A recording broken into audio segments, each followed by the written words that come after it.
Hello, good morning to all of you. Myself, Dr. Mahesh Kumar Garg, Assistant Professor in Sociology from Government College, Sapotra.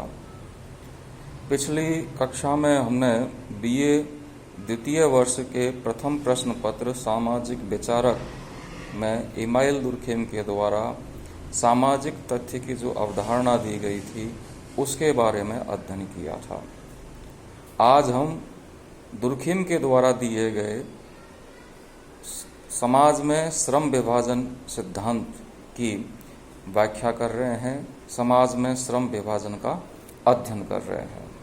आपको पता है email Durkheim प्रारंभिक समाजशास्त्रियों में से थे, इसलिए उन्होंने समाजशास्त्र का अध्ययन किस प्रकार से होना चाहिए और समाजशास्त्र की अध्ययन वस्तु क्या होनी चाहिए, इसको स्पष्ट करने के लिए दी रूल्स ऑफ सोशोलॉजिकल मेथड नाम से सन 1995 में पुस्तक प्रकाशित करवाई थी और उसके द्वारा उसने सामाजिक तथ्य को समाजशास्त्र की अध्ययन वस्तु के रूप में परिभाषित किया और यह स्पष्ट किया कि समाजशास्त्र की जो अध्ययन पद्धति है वो इसी प्रकार की होनी चाहिए जिस प्रकार से प्राकृतिक विज्ञानों में होती है। अर्थात दुर्खेम के अनुसार समाजशास्त्र की अध्ययन पद्धति वैज्ञानिक अध्ययन पद्धति होती है। आज हम समाज में श्रम विभाजन का अध्ययन कर रहे हैं। समाज में श्रम विभाजन दुर्खेम की सर्वप्रथम कृति है जिसे उसने फ्रेंच भाषा में प्रकाशित करवाई थी और बाद में उसका अंग्रेजी भाषा में अनुवाद the division of labour in society नाम से हुआ। इस पुस्तक का प्रकाशन सन 1893 में हुआ। इस ग्रंथ की रचना उन्होंने अपने डॉक्टरेट की उपाधि हेतु की थी। इस पुस्तक में दुर्खेम ने श्रम विभाजन का विस्तार से उल्लेख किया, साथ ही श्रम विभाजन में जनित समस्याओं एवं अनेक नवीन अवधारणाओं का भी उल्लेख किया। चूंकि यह ग्रंथ दुर्खेम की पहली रचना थी, इसलिए इसमें विचारों का बिखराव तथा साथ ही भिन्न भिन्न स्थानों पर प्रस्तुतिकरण भिन्न भिन्न है। रेमंड एरन ने अपनी पुस्तक मेन करेंट्स इन सोशोलॉजिकल थॉट में लिखा है कि श्रम विभाजन की केंद्रीय समस्या को दुर्खेम के संपूर्ण समाजशास्त्रीय चिंतन की प्रमुख समस्या मानना चाहिए।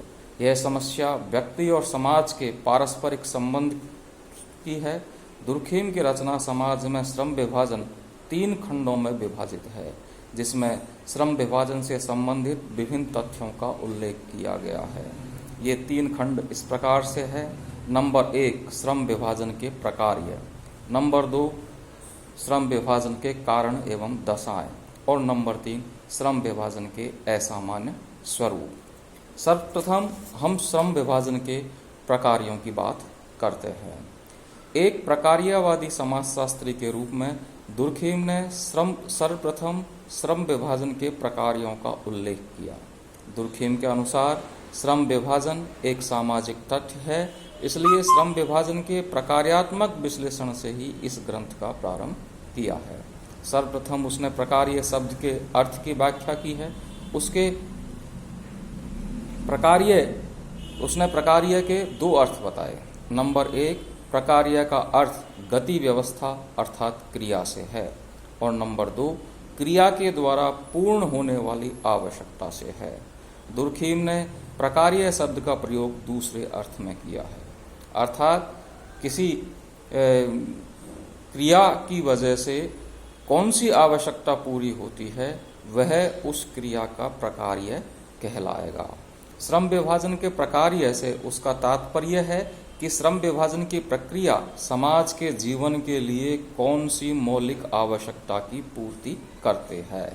प्रकार्य का अर्थ उसने परिणाम या प्रभाव से नहीं लिया है, वरन भूमिका के अर्थ में लिया है। प्रकार्यों के अभाव में किसी शरीर या उसके अंगों की आवश्यकता की पूर्ति नहीं हो पाती है। दुर्खेम समाज को एक नैतिक वास्तविकता मानते हैं। नैतिक व्यवस्था के अभाव में कोई भी सामाजिक व्यवस्था अधिक समय तक चल नहीं सकती, इसलिए किसी भी सामाजिक तथ्य का प्रकार्य स्वाभाविक रूप से नैतिक होना चाहिए। दुर्खेम के अनुसार नैतिकता के व्यवहार बेनियम है जो मानव के आचरण पर अनिवार्य रूप से लागू होते हैं, जिनके साथ समूह की अभिमति जुड़ी होती है।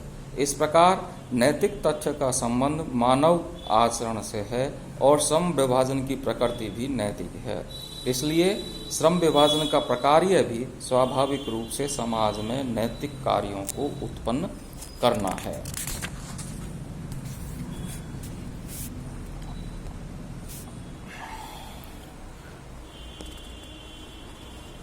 दुर्खीम के अनुसार श्रम विभाजन का प्रकार्य नवीन समूहों का निर्माण करना और उनकी एकता है।